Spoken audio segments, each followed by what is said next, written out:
তৃণমূলের তো আর তো মানে লোক নেই, বুথ দখল করবে কে, ছাপকা মারবে কে, রিগিং চালাবে। সেই জন্য প্রতীকুর রহমান যোগ দিয়েছে মানে টাকা পয়সা অঙ্ক ভাগ নেওয়ার জন্য। কারণ টাকা পয়সা কমে গেছে, কয়লা চাকরি ধর্ষণের টাকা ওনার তো দরকার, তাই প্রতীকুর রহমান চলে গেছে। উনি লবি বাজ না, লবি করতে গিয়েছেন, তাই প্রতীকুর রহমানের মুখে এই ধরনের কথাবার্তা। আর আজন্না হালদার আজকের আজন্না বলেছিল যে আমি লবি, আরে তো তুমি তো লবি করেছো সেই অভয়ার মায়ের সঙ্গে, তুমি তো লবি করেছো সেই কসবাই লকলে, তখন তুমি মুখটা খুললে না কেন? খুলবেন না তো, কারণ ওরা তো লবি করে লবি শিখে এসছে। ইতিহাসে ইতিকথা ভূগোলেতে গোলার মমতা বন্দ্যোপাধ্যায় হেরে 26-এ মাথায় আসবে গন্ডগোল। ওনাকে গিয়েতে রাতেইতে পাঠাতে হবে এই মমতা বন্দ্যোপাধ্যায়। এই পশ্চিমবাংলা থেকে এই নরখাত মহিলাকে এনাকে এনাকে ঝাঁটিয়ে বিদায় করতে হবে, ঝাঁটা দিয়ে মমতা বন্দ্যোপাধ্যায় চেয়ারে পাঠাতে।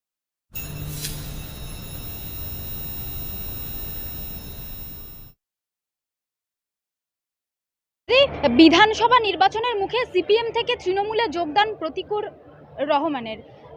লোকসভা প্রার্থীর ডায়মন্ড হারবার লোকসভা প্রার্থীর যেখানে অভিষেক ব্যানার্জির বিরুদ্ধে দাঁড়িয়েছিলেন সিপিএম প্রার্থী হিসেবে প্রতীকুর, তিনি আবার শনিবার দিন অভিষেকের হাত থেকেই ঝান্ডা তুলে নিলেন, তৃণমূলের ঝান্ডাটা তুলে নিলেন। কি বলবেন? দেখুন, ওগুলো ওদের চক্রান্ত, ওগুলো ওদের পুরোপুরি পরিকল্পিত, ওটা তো লোক দেখানো। যদি প্রতীকুর রহমান যদি বা জননেতা হতো, যদি জনগণের কাজ করতো, তাহলে এরকম ওই সেই খুনি ব্যানার্জি পরিবারের হাতে ওই কোনোদিন নিত না, ঝান্ডা নিত না। কারণ আমি বলতে চাই, প্রতীকুর রহমানের মতো ছেলে তো এগুলোই করবে।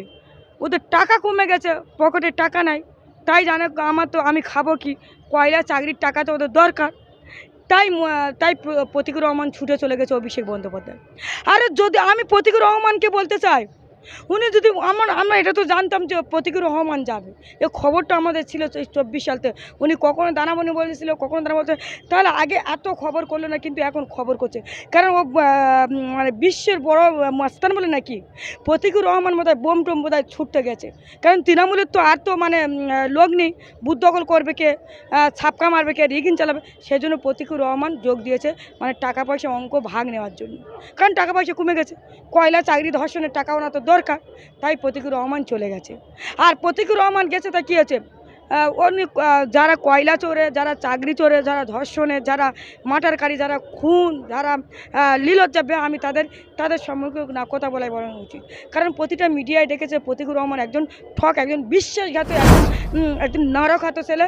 কারণ যদি ওনার যদি বা মানবতা যদি থাকতো, যদি বা তাবান্নার মায়ের যদি বা কান্নাটা যদি ওনার বুকের ওপর যদি চিৎকার করে যদি থাকতো, যদি আনিস খানের বাবা যদি বা বকটুই, তাহলে প্রতীকুর রহমান এই ধরনের কাজ করতো না, এই নোংরামো কাজ করতো না। প্রতীকুর রহমান বলছেন যে তিনি লবিবাজির শিকার হয়েছেন, মোহাম্মদ সেলিমকে দোষারোপ করছেন। অন্যদিকে দেখা যাচ্ছে যে এর আগেও তৃণমূলে যদি উনি যান, মানে তৃণমূলে তো গেছেন অলরেডি, এমন কি হতে পারে যে তৃণমূলে তিনি লবিবাজির শিকার হবেন না? কারণ এর আগেও রাজন্যাকে বলতে শোনা গেছে যে তিনিও নাকি লবিবাজির শিকার হয়েছেন। এখন প্রতীকুরও লবিবাজির শিকার হচ্ছে সিপিএম থেকে এসেছে তৃণমূল। দেখুন, মোহাম্মদ সেলিমের রাজনীতির জায়গাটা সম্পূর্ণ আলাদা। আর প্রতিকূল তো চান সবাই, ও কি জানে রাজনীতির বীর, ও কি রাজনীতির বীর?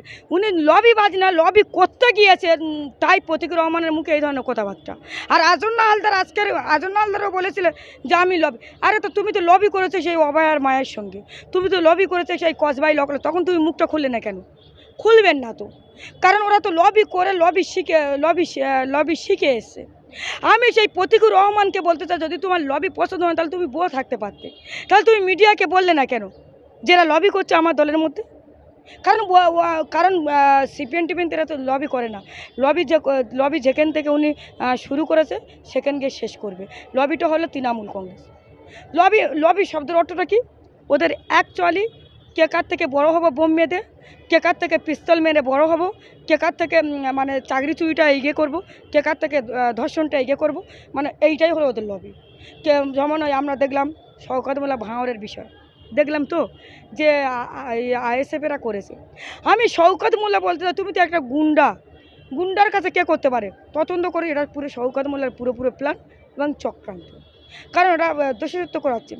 শওকত মোল্লা যদি এত মাইনরিটি দরদি, এত মুসলিম দরদি, তাহলে তুমি ভাঙড়ে কী করতে হচ্ছে? রোজার সময় তোমার প্রতিবারে মনে ওঠে এই 5টার সময় ইয়েনসের সময় মনে ওঠে তারাবি পড়বে যে এই সময় আমি ইফতার করবে, এদের পশ্চিমবাংলার লবি, মানে এরা কে কত বড় কার থেকে লবি করে মমতা বন্দ্যোপাধ্যায়কে দেখাতে চাচ্ছে যে আমি কত বড় মানে খুনি, আর কত বড় মাস্তান, কত বড় ধর্ষণকারীর মাস্টার, কত বড় বোমবাদী। তাই আমি আইএসএফও বলেছে যে শওকত মোল্লা একজন খুনি। ঠিকই বলেছো, শওকত মোল্লা একজন খুনি। আমি রেবেকা মোল্লা বলছি শওকত মোল্লা একজন খুনি, একজন মাস্তান, একজন গুন্ডারাজ, একজন ধর্ষণকারী, একজন বোম বাঁধা, একজন পিস্তল থাকায়। শওকত মোল্লা একজন বুথ দখল করে, একজন বুথ রিকিন করে, খুনি তো। শওকত মোল্লা নিজে বাঘ, আর তার প্রশাসন যদি বা কোনো বিরোধী দল করতো তাহলে উনি তো অ্যারেস্ট করাতো। কারণ ওনারা নিজেরা করেছে, ওনার গাড়ি নাকি ভেঙেছে, উনি নিজের গাড়ি নিজে ভেঙে মমতাকে দেখাতে চাচ্ছে, হাইলাইট হতে চাচ্ছে পার্টির কাছে। মানে ওনার তো যোগ্য নেই। ওনার দলের মধ্যে আরাবুল ইসলাম সেও বলছে শওকত মোল্লা আমাকে খুন করতে চাচ্ছে। তার মানে কী চলছে পশ্চিমবাংলা, কত বড় লবি চলছে। আর তোমার দলের লোক তোমাকে কীভাবে খুন করবে? খুন তো বিরোধী হয় নাকি? শওকত মোল্লার টিকিটটা কাটতে চলেছে বলে তাই জন্য লোকের ওপর মানে ওটা মানে পশ্চিমবাংলাটা প্ল্যান করছে, দিদিকে দেখাতে চাচ্ছে মমতা ব্যানার্জিকে। আরে ও নাটক বন্ধ করো। তুমি যদি ভালো কাজ করো জনগণ তোমাকে ভোট দেবে, কেউ রুখতে পারবে না। জনগণ তোমার পাশে থাকবে, জনগণ প্রতিটা সমাজের মানুষ তোমার পাশে থাকবে। এই লবি আর খুন বন্ধ করুন। কারণ মমতা বন্দ্যোপাধ্যায় ওই লবিটা তো মমতা বন্দ্যোপাধ্যায় করছেন। নবান্নই বসে বসে কী করে আসবে জানে, জিতে এসো, রাজ্য মাল খাও, ভোটে যাও। মমতা বন্দ্যোপাধ্যায়ের কাজ এটাই, করুনই এটাই। মমতা বন্দ্যোপাধ্যায় পরিকল্পিত এটাই, মমতা বন্দ্যোপাধ্যায় চক্রান্ত এটাই, মমতা বন্দ্যোপাধ্যায় একদম খুনির মাস্টার। কারণ নবান্ন থেকে সব কিছু আলোচনা করে, নবান্ন সব কিছু আছে পুরো। যদি তদন্ত করে দেয় নবান্ন থেকে সব, মানে সবটাই একেবারে উনি একদম মূল বস্তু এই মমতা বন্দ্যোপাধ্যায়। মানুষকে ঠকাচ্ছে পুরোপুরি, একটা খুনের রাজ্যে আছি আমরা, আমাদেরও যখন তখন বিপদ হয়ে যেতে পারে। কারণ মমতা বন্দ্যোপাধ্যায় এটাই তো, কারণ মমতা বন্দ্যোপাধ্যায়ের উপর যে সাংবাদিক, যে সাধারণ মানুষ, যে মানে যদি যা তারা কোনো বিরুদ্ধে কথা বলে, যদি কথা বলে মমতা বন্দ্যোপাধ্যায় অন্যায় করবে, প্রতিবাদ করে, অন্যায় করলে কেউ বলতে পারবেন না। মানে উনি অন্যায় করলে না, ধোয়া তুলসী পাতার মতো ধুয়ে নিতে হবে তাহলে তাকে আর খুন হতে হবে না, তার বড় চেয়ারটা পাওয়া যাবে। আরে আমি চেয়ার পাবো না পাবো এটা আমার দরকার নেই, কিন্তু তুমি খুন করলে, ধর্ষণ করলে আমি রেবেকা মোল্লা বলবো যে আপনি একটা খুনি, আপনি একটা নবান্নই চালাচ্ছে, আপনি একটা সিন্ডিকেট, একটা রোজ বলে আপনি একজন সারদা নারদা, আপনি একটা চিপ ফান্ডে। কারণ আপনি যে হারে চলছে পশ্চিমবাংলার মানুষ আপনাকে মেনে নেবেন না। কারণ সময় হয়ে গেছে মমতা বন্দ্যোপাধ্যায় যে পশ্চিমবাংলার মা বোনেরা যে 2011 সাল থেকে এই ঠগ মমতা বন্দ্যোপাধ্যায়কে যেমন ক্ষমতায় বসেছে, তারাও বুঝতে পেরেছে এই মমতা বন্দ্যোপাধ্যায়কে টেনে হিজড়ে কালীঘাটে বসাবে। আর মমতা বন্দ্যোপাধ্যায়ের জন্য তিহার জেল অনুবর্জন তৈরি করা আছে। 26 কেউ রুখতে 26 নির্বাচন আর মমতা বন্দ্যোপাধ্যায়ের বিসর্জন, মানে ইতিহাসে ইতিকথা আর ভূগোলেতে গোল। আর মমতা বন্দ্যোপাধ্যায় হেরে 26 মাথা আসবে গণ্ডগোল। ওনাকে রাঁচিতে পাঠাতে হবে এই মমতা বন্দ্যোপাধ্যায়। কারণ ওনার ভোট ব্যাংকের মেন, তো ওনার গদিটা মেন। উনি লবি করে ওই গদির মধ্যে বসে বসে খুন করো মানে বাংলায় আবল তাবল বকছে না, 20 টাকা মদের পাউচ পাওয়া যাচ্ছে। ধিক্কার জানা আজকের বাংলাটা কোথায় নামিয়েছেন। আজকের গাঁজা মদ এই 2011 সাল থেকে মমতা বন্দ্যোপাধ্যায় যখন থেকে ক্ষমতা এসে সেটা বলছে যে 1500 টাকা যে ভাতা মমতা ব্যানার্জি দিচ্ছে, সেই ভাতা নাকি একসময় স্বামীরা বা বাড়ির পুরুষরা নাকি তার থেকে গাড়ির তেল মানে মহিলাদের থেকে গাড়ির তেল ভরার জন্য টাকা নেবে, 100 টাকা দাও তো, এরকম কেন সাইনি করছে। তাহলে পুরুষরা কি করছে? তাহলে পুরুষদের তার মানে বুঝিয়ে দিচ্ছে যে কোনো কাজ নেই, পুরুষদের কোনো কাজ নেই, 100 টাকা 1500 টাকার ভাতা দিয়েই চলবে। কারণ পুরুষদের কাজ দেবে কেন? এই রাজ্যই তো কলকারখানা তো বাই করে দিয়েছে। এই রাজ্য তো টাটা কিচ্ছু নেয়। এই রাজ্য তো পশ্চিমবাংলা তো বেশি পরিযায়ী শ্রমিক করেছে। আর ভাতাদের উনি ভাতাদের ভাত মেরে চাকরি মেরে দিচ্ছে, ভাতাদের ভাত দিয়ে চাকরি মেরে দিচ্ছে এই পশ্চিমবাংলা। আপনার বাড়ির পরিবারের যদি ছেলেটা হয় সে এই রাজ্যে কোনো চাকরি বাকরি নেই।